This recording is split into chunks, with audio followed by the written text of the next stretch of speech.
Good evening, I'm Klaudia Czerwińska, and you're watching World News Tonight live from Warsaw. A day after Ukraine confirmed its readiness to commit to a ceasefire proposed by the United States, the ball remains in Russia's court. Meanwhile, European leaders did not waste time as a series of diplomatic meetings took place across the continent. The question now remains, realistically, how far away are we from an end to the war in Ukraine? More on that in just a moment, but first, the latest headlines. European Parliament recognizes Poland's East Shield project as a flagship defense initiative. Russia uses disposable agents to destabilize Western countries as part of its hybrid warfare tactic. Greenland's center-right opposition has won a surprise general election victory. After a meeting of U.S. and Ukrainian representatives in Saudi Arabia's Jeddah on Tuesday, Ukraine agreed to a ceasefire with Russia based on the premise that Russia will agree to hold fire too. And yet Ukraine suffered another overnight attack. As Donald Trump said, it takes two to tango, but is Moscow ready to join in on the dance? Deal or no deal? With the ball now in Russia's court, our chief political correspondent Aaron Damon takes a closer look at the responses to the meeting in Saudi Arabia. President Donald Trump wants to get the wheels turning, testing Tesla cars in front of the White House and pushing for a hard and fast peace deal in Ukraine. Ukraine, ceasefire, just agreed to a little while ago. Now we have to go to Russia and hopefully President Putin will agree to that also, and we can get this show on the road. Is Zelensky invited back to the White House? Sure. On the other side of the world, U.S. Secretary of State Marco Rubio also putting the ball squarely in Moscow's court. If their response is yes, then we know we've made real progress and there's a real chance of peace. If their response is no, it would be highly unfortunate and it would make their intentions clear. U.S. officials were set to make contact with Russia on Wednesday to formally propose the 30-day ceasefire. People are going to Russia right now as we speak, and hopefully we can get a ceasefire from Russia. And if we do, I think that would be 80% of the way to getting this horrible bloodbath finished. It's a bloodbath is taking place over there. So where might the Kremlin stand? I can tell you that we are carefully studying the statements made as a result of the talks and are familiarizing ourselves with the text of the joint statement adopted in Jeddah. Speaking exclusively to TVP World, a former US diplomat says it's about taking things one step at a time. What this does is put the onus on the Russians, finally, where it belongs. How we could have been here 10 days ago at the Oval Office meeting between Trump and Zelensky, but okay, 10 days later, we are finally back where we should be. Tuesday's journey to Jeddah has prompted an outbreak of follow-up diplomacy. Ukrainian Foreign Minister Andrzej Sybiha's first stop was in Warsaw to meet with his Polish counterpart Radosław Sikorski as the US resumes military aid and intelligence sharing with the war-torn country. I confirm that the deliveries of weapons through Jasionka have returned to previous levels. Do I understand correctly that Starlink is also operating? Yes, and we are grateful for the fees and the possibility of using Starlink.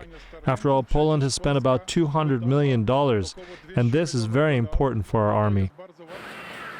At the same time, Polish Prime Minister Donald Tusk jumped on a plane to Turkey to sit down with President Erdogan.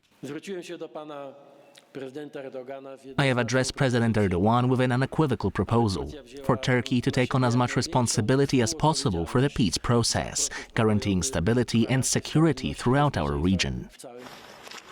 And on Wednesday afternoon, defence ministers from the Big Five, Germany, Italy, Poland, France and the UK, gathered in Paris to discuss support for Ukraine.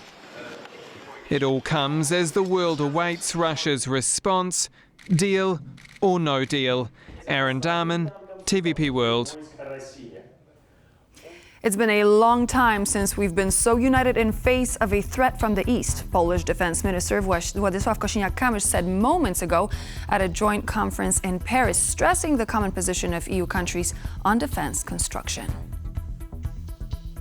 We welcome with hope the decisions that are coming out of Saudi Arabia from the US-Ukraine talks, and today, unlike 2 weeks ago, we can clearly say that transatlantic relations and support for Ukraine are again uniting both the North Atlantic Alliance and Western civilization. This support for Ukraine is back, I can tell you that. This morning I spoke to officers at Rzeszów-Jasionka Airport, at Polog Hub, the place where we have been transferring equipment and humanitarian and military aid to the fighting Ukraine since the second day of the war.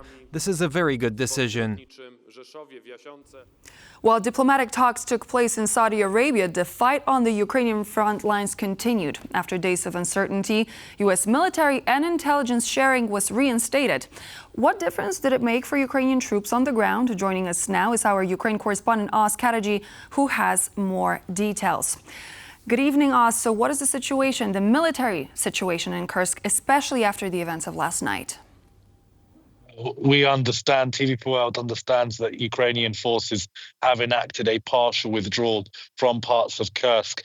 Now, the Russians have been pushing for many months in this region, bringing North Korean troops in as reinforcements. Pictures today showed Russians in the center of Sudzha. That was the town that the Ukrainians managed to occupy in August 2024. So, look, there will be no mistaking that this is a significant setback for Ukraine. This was a major bargaining chip, political bargaining chip the Ukrainians had for any potential discussions around territorial concessions in Ukraine with Russia.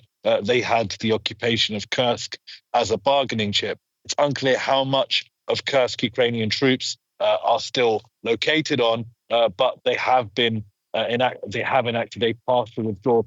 President Zelensky did himself recognize the difficult situation the troops in Kursk are in a press conference early on Wednesday. Let's take a listen to what he had to say. Our troops in Kursk region are doing their job. The Russians are trying to put maximum pressure on our troops. The military command is doing what it has to do, preserving the lives of our soldiers.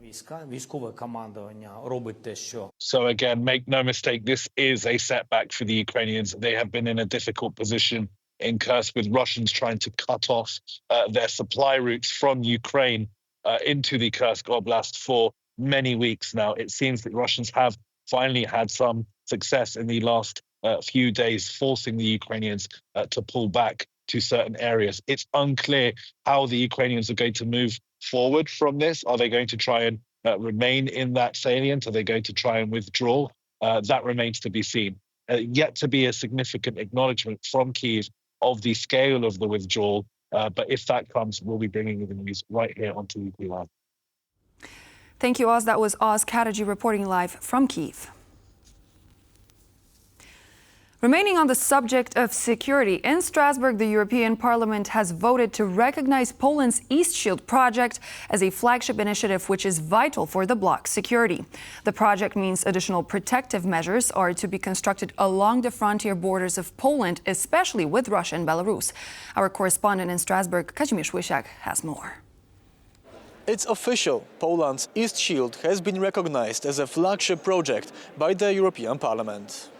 Very important for the whole European Union, but of course crucial for us in Poland because of the eastern border protection. But this is more than national program, because from Finland to Romania, from north to south, the external borders should be protected. But what even is the East Shield project? It's an initiative set up by Polish Prime Minister Donald Tusk, aimed at strengthening the borders of Poland with Russia and Belarus, with robust security measures like fences and surveillance systems. The project has widespread support in the European Union, but especially among the countries in the region. Countries like Poland, Baltic countries, Baltic states and Finland, we are mostly exposed in terms of possible attacks, possible aggression from Russian Federation. It happened already many times in our histories, so that is very possible. So that's why that project and other projects on eastern border, European eastern border, is very important. But before EU funds can be sent to Poland, the EU needs to adopt its white paper on defense. This is scheduled to be presented here next week by the President of the European Commission, Ursula von der Leyen. From Strasbourg, TVP World, Kazimierz Łysiak. Cyber attacks, arson, vandalism, sabotage, and election influence campaigns. Over the past months and years, Europe has seen a growing number of hybrid attacks meant to disrupt the operations and functioning of institutions and infrastructure. Now, one of Russia's so-called disposable agents, recruited by the country via social media, was caught for such acts in Warsaw. How serious is the problem, and how are officials aiming to resolve it? John Todd looked for an answer and has this report. A Wednesday morning raid nets an alleged arsonist and Moscow agent, one of a growing army of so-called disposable agents. He's charged with torching a Warsaw DIY store, acting on instructions from Russia. He was supposed to film the fire, then pass the footage to the Kremlin's propaganda machine. These agents are recruited by Russia via social media to cause disruption and damage across Europe in a hybrid war that also includes cyber attacks, vandalism, sabotage and election interference. This effect that they need is tension in our societies, also to weaken the trust in the decisions of our governments, and of course to weaken support to Ukraine. But what is important for us is to understand that these kind of attacks against us are on the rise, and not in those countries who are bordering Russia, but the whole of Europe. A new report by the EBU Investigative Journalism Network lays bare the extent of the damage caused by a new cadre of undercover operatives that fill a gap after hundreds of Russian spies were expelled in response to Moscow's invasion of Ukraine.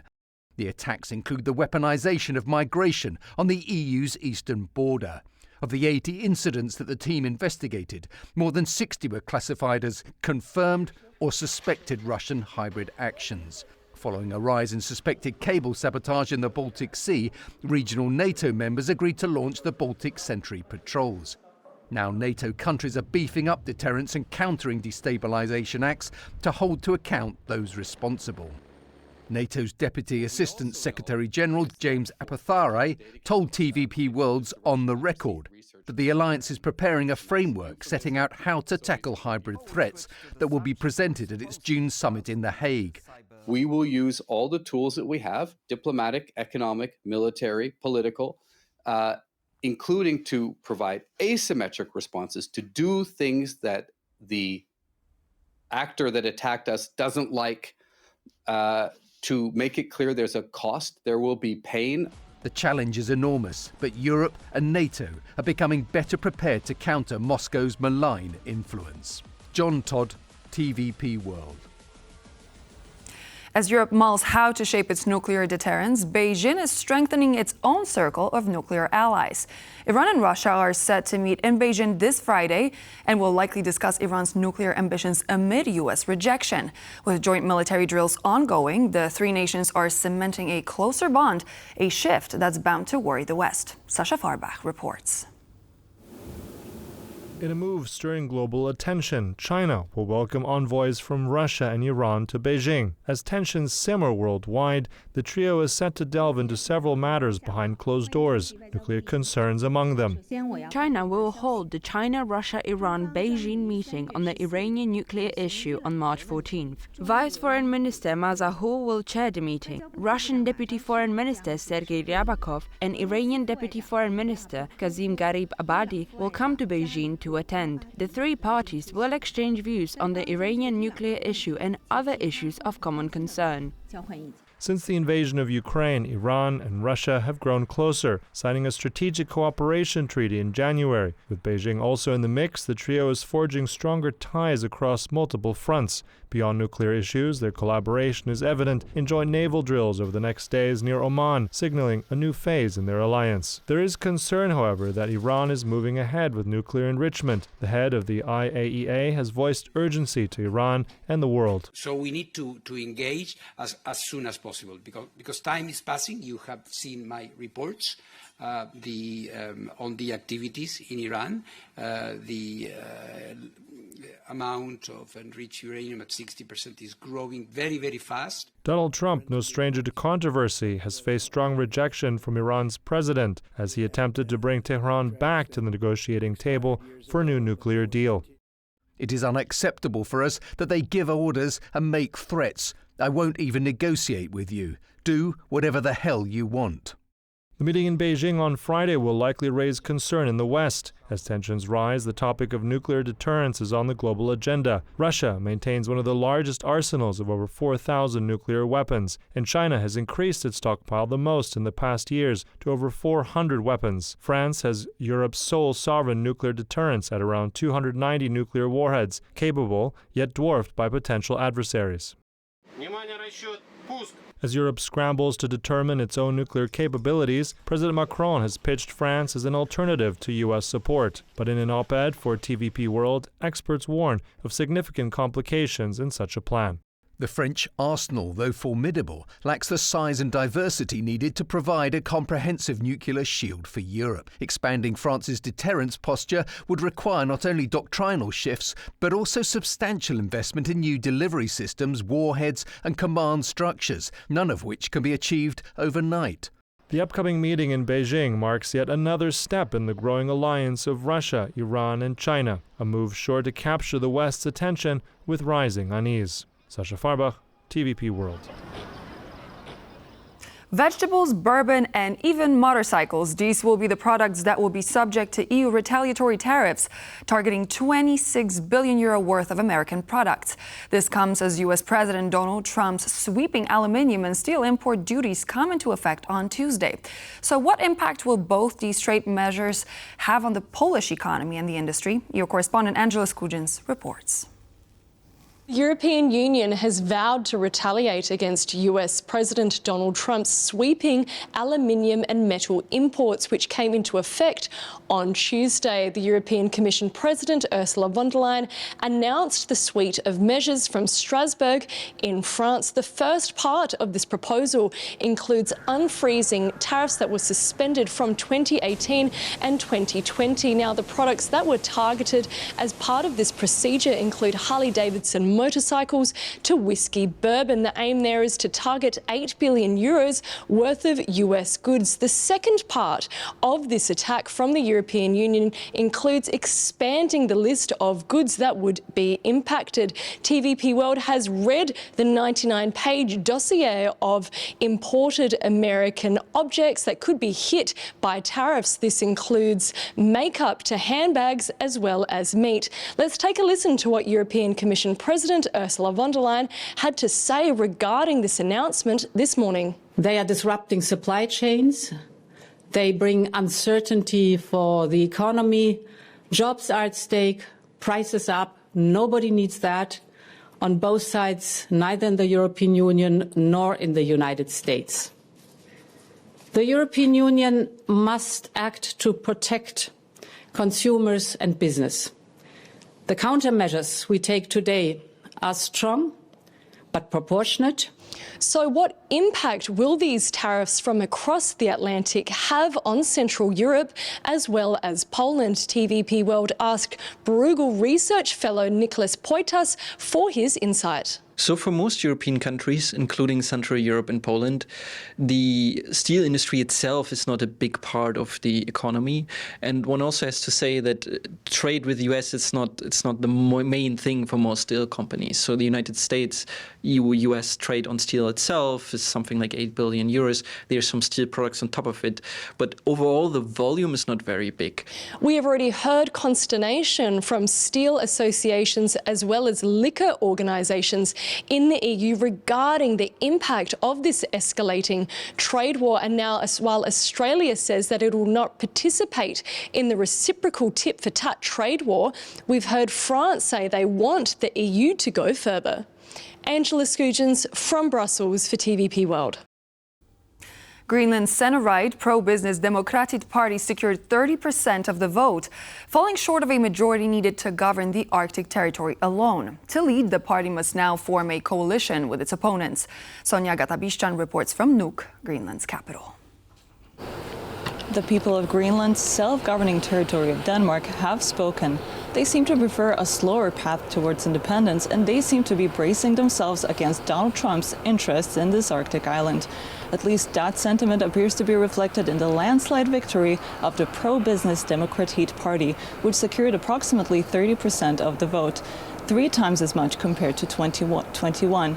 This is what the party leader had to say about Greenland's relationship with Denmark. While we are under Denmark, we have to develop it. Of course, the vision is to be independent in the future, but when we're not there yet, we have to be better together. This is in contrast with the views of the Nalaraq Party that came in second at approximately 25%.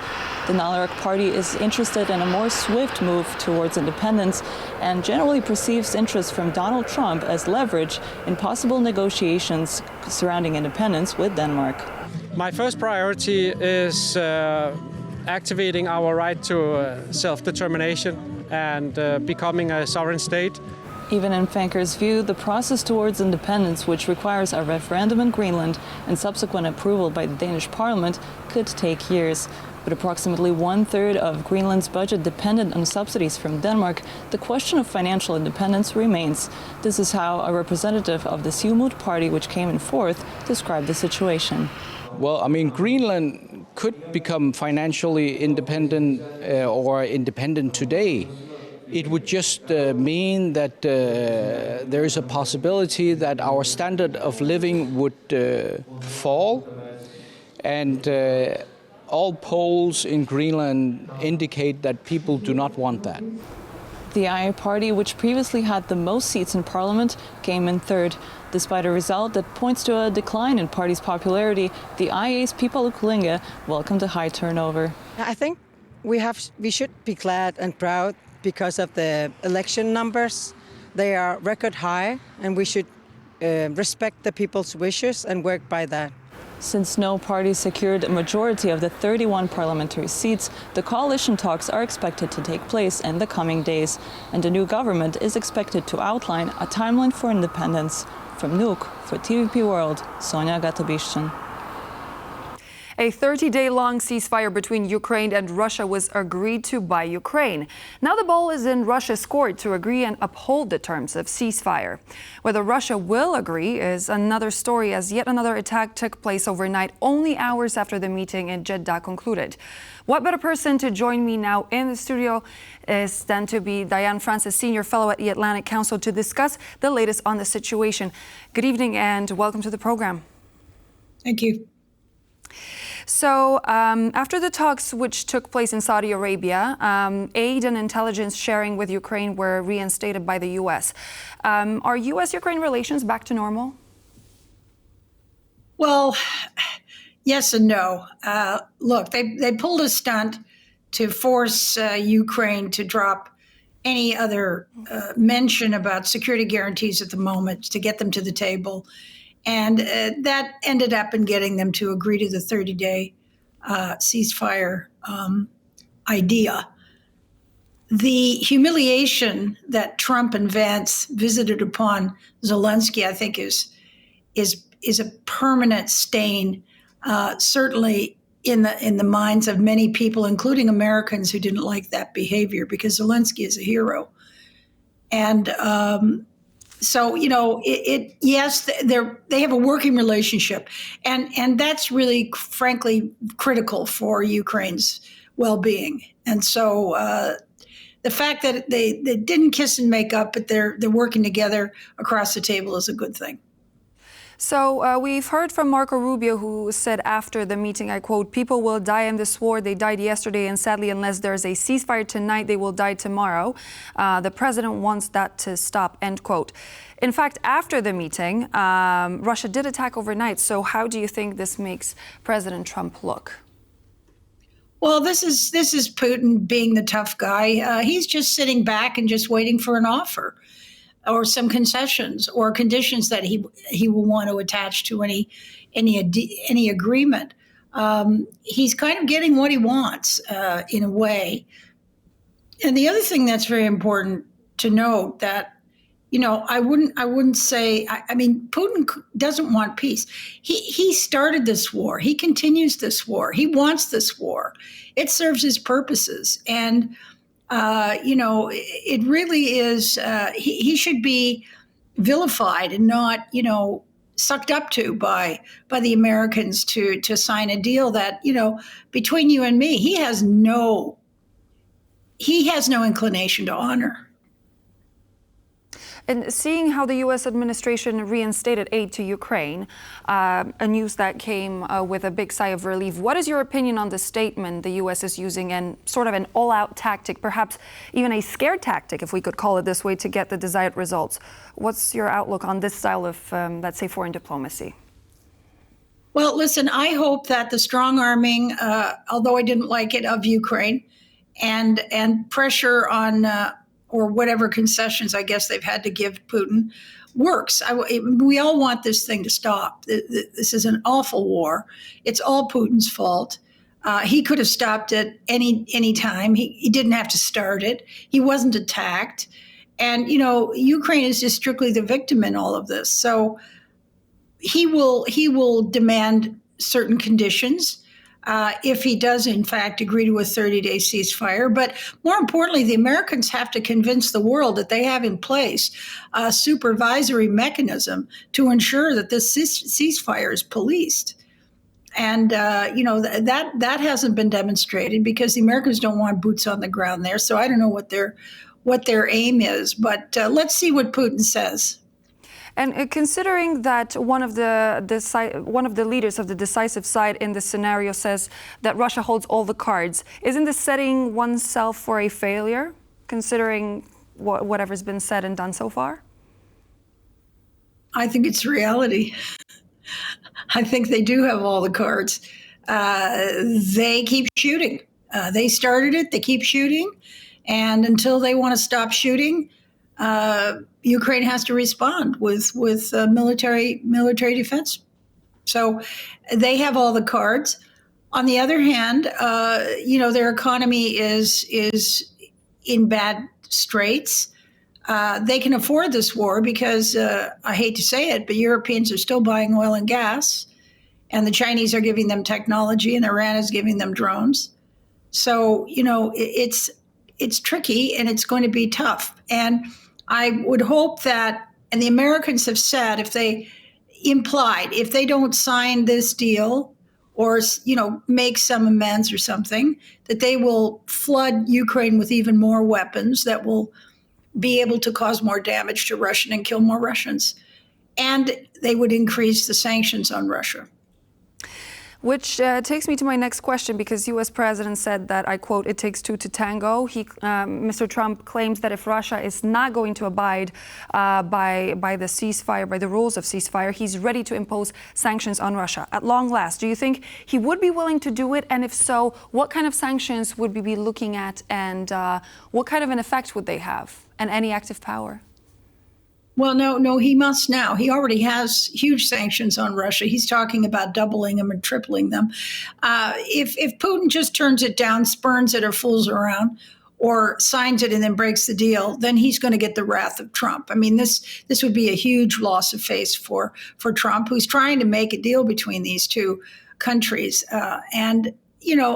I think that there's no question in my mind that Trump is a tough guy. He will just come down hard. He will flood Ukraine with weaponry, and he will double or triple sanctions and really hammer home to Putin that he's got to stop this.